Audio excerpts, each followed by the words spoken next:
Hey, did you miss me?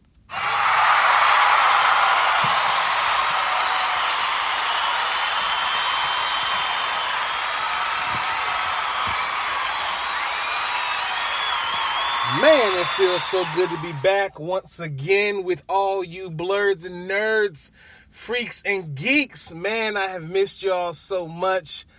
The last couple of weeks have been a little bit crazy, but I am back once again. It is your boy Nix.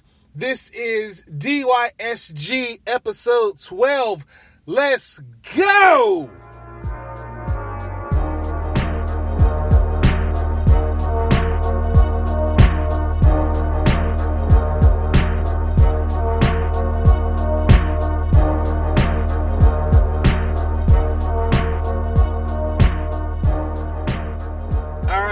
Once again, like I said, it's me, it's your boy Nix.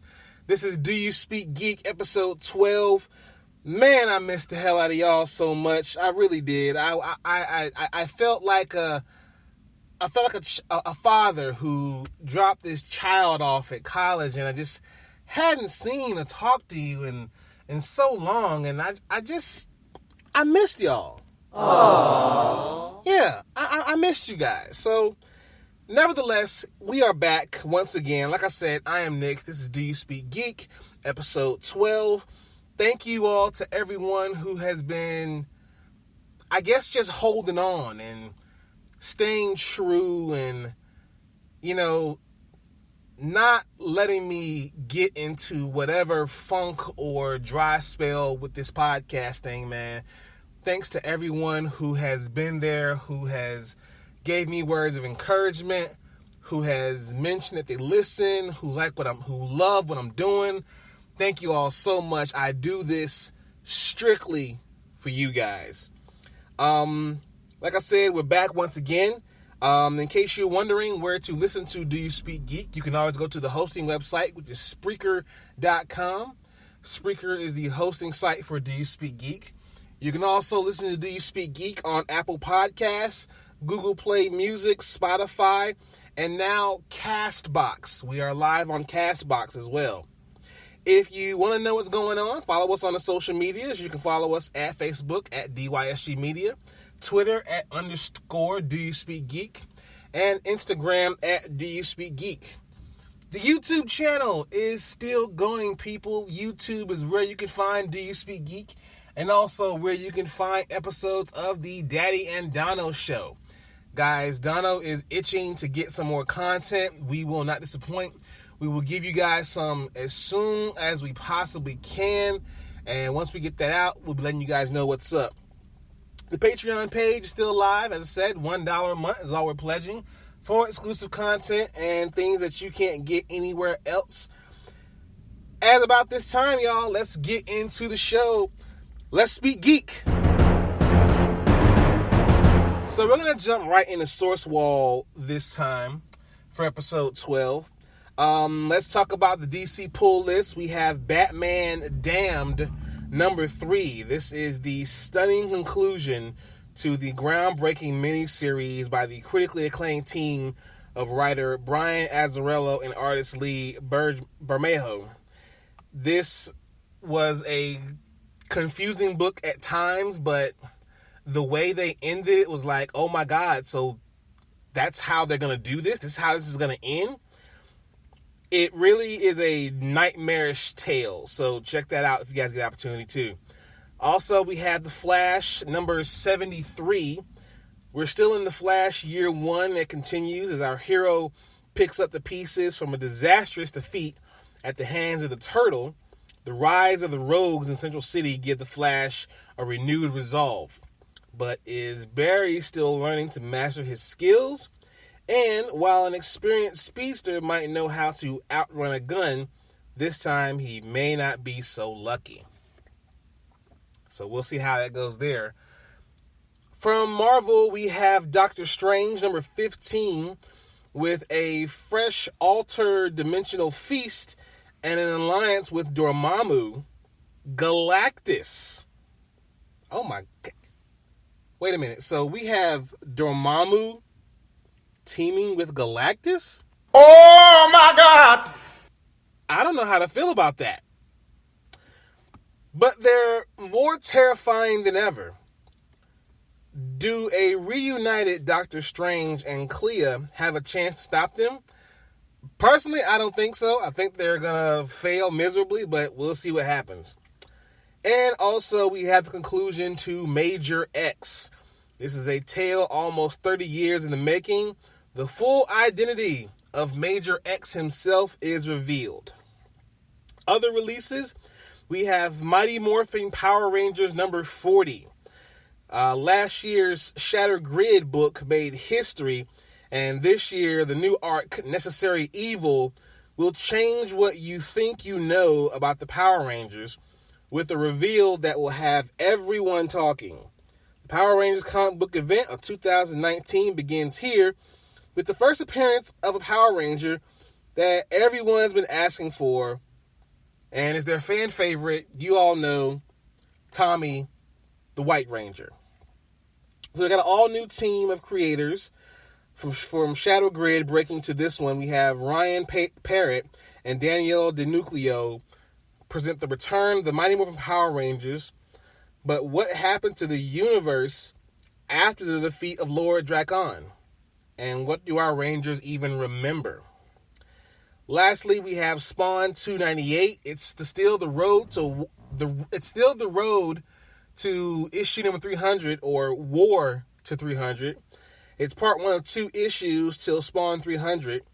It's Spawn versus the full might of Heaven's newest godsend in round 1. Todd McFarlane and Jason Sean Alexander up the ante in this lead up to Spawn's record-setting 300th issue, featuring McFarlane's special parody recreation of one of his own classic comic book covers. So go check that out if you haven't seen it.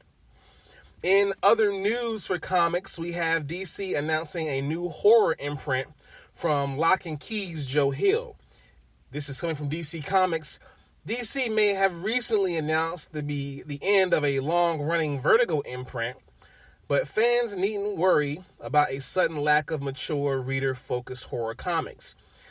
And this announcement, DC announced a new horror imprint called Hill House Comics, spearheaded by Lock and Key NOS 4A2 creator Joe Hill. The first House Hill series to debut in October will be A Basket Full of Heads.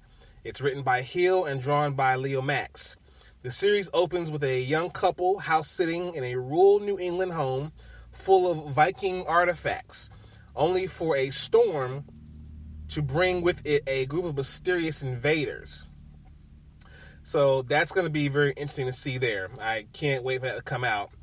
The other 3 House Hills titles will feature a mixture of DC newcomers and veteran Vertigo and horror comic creators. So we kind of got the old school meeting the new school in the house that was once Vertigo, and now this new series of Hill House titles coming out soon. It's going to be interesting to see. I can't wait to see what's going to go on here. So let's jump into Watch This. Now, in Watch This, we have a new trailer. We have the Teen Titans Go versus Teen Titans.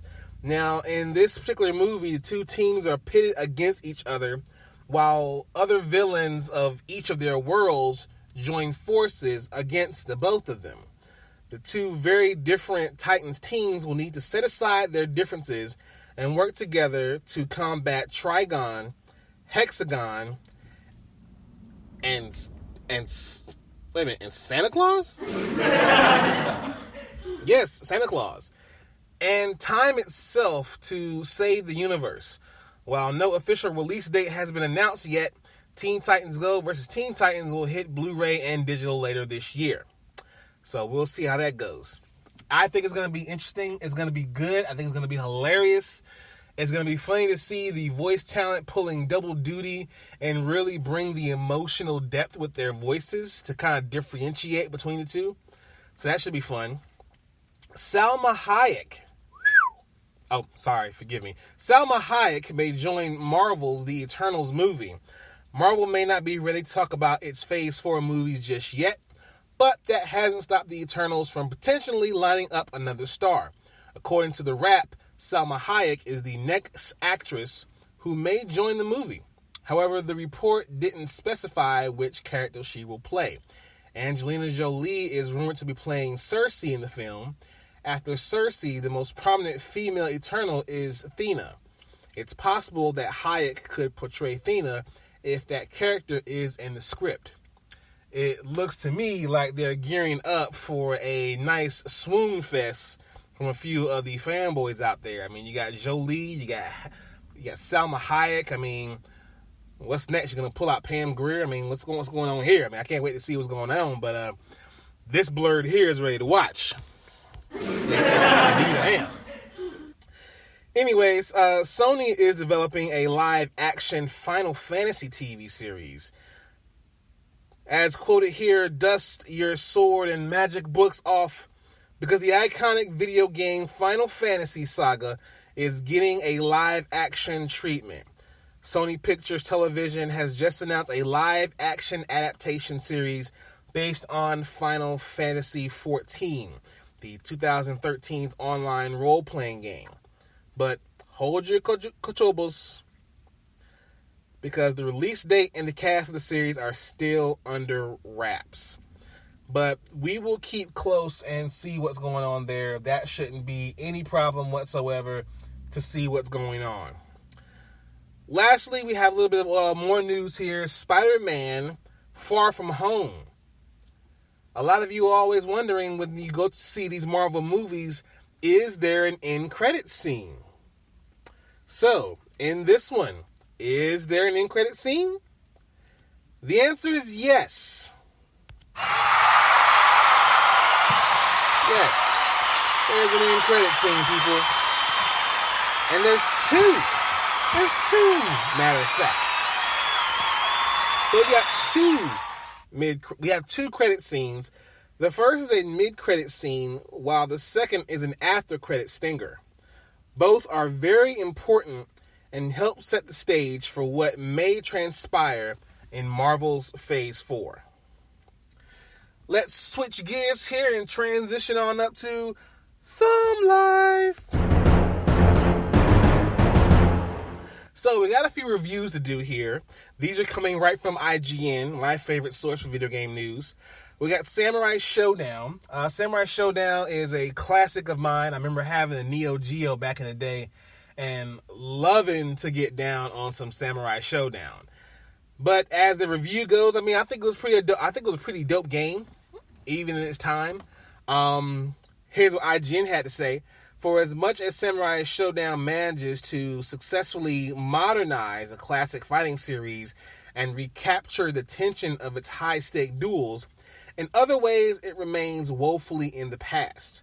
The archaic story mode and long load times are a bummer, but in the areas where it matters most, Samurai Showdown shines as a fundamentals-driven fighter that can appeal to players of all skill levels with its easy-to-grasp combat, wonderful cast of characters, and deep mechanics.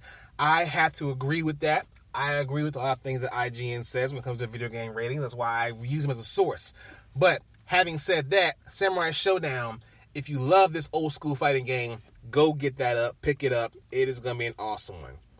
Now, moving on to another title that was reviewed recently here, Steel Division 2.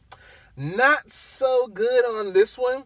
While Steel Division 2 continues a series traditionally of tactical, deep, enjoyable, historical, grounded World War II real-time combat.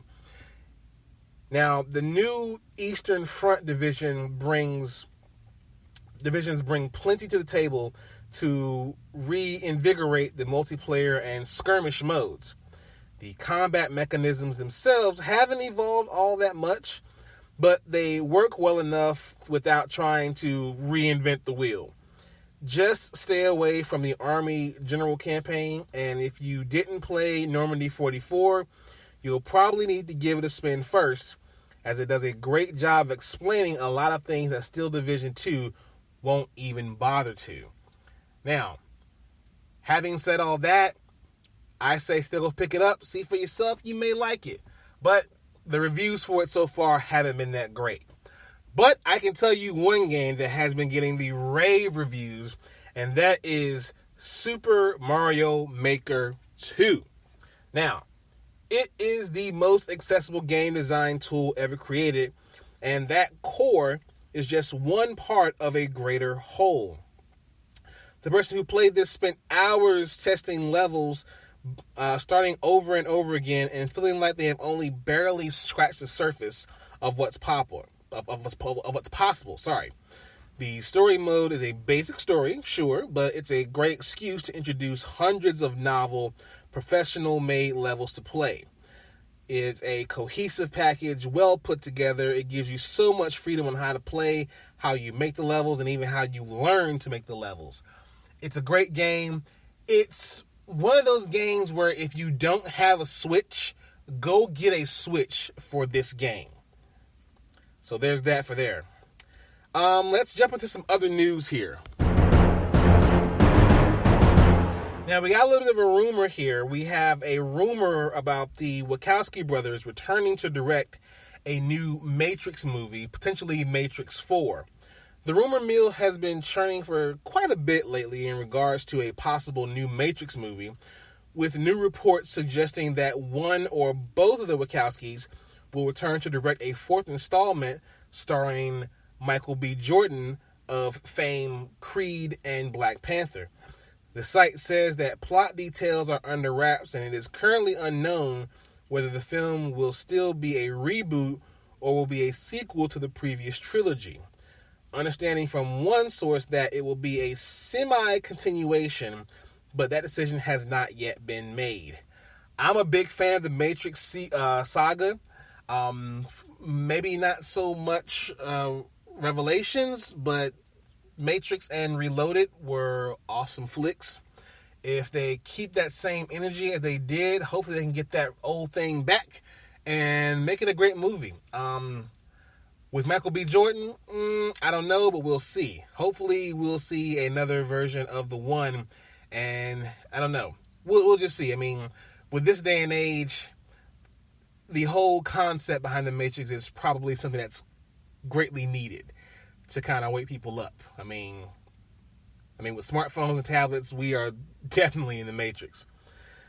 In other news, we still have some wrestling stuff to go over here. Now, this was a big story here. Paul Heyman and Eric Bischoff have been named executive directors for WWE's Raw and SmackDown Live, respectively. This is from Fightful here. WWE has actually not Fightful. This is from Sports Illustrated.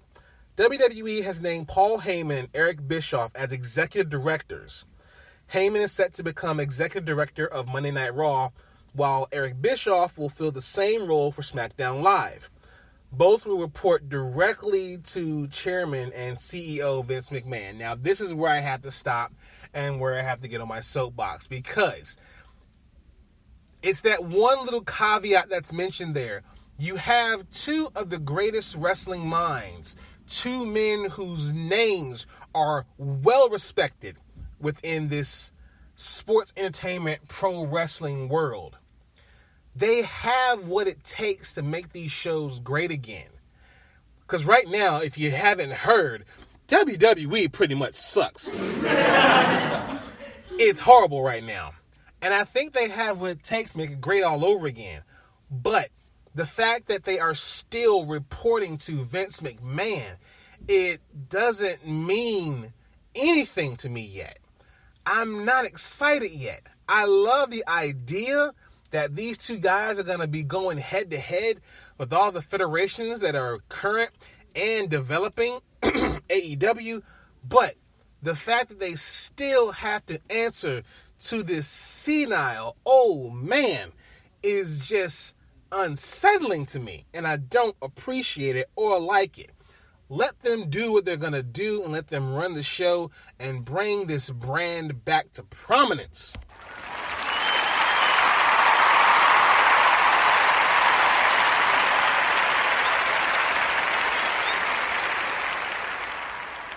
Okay, I'm done.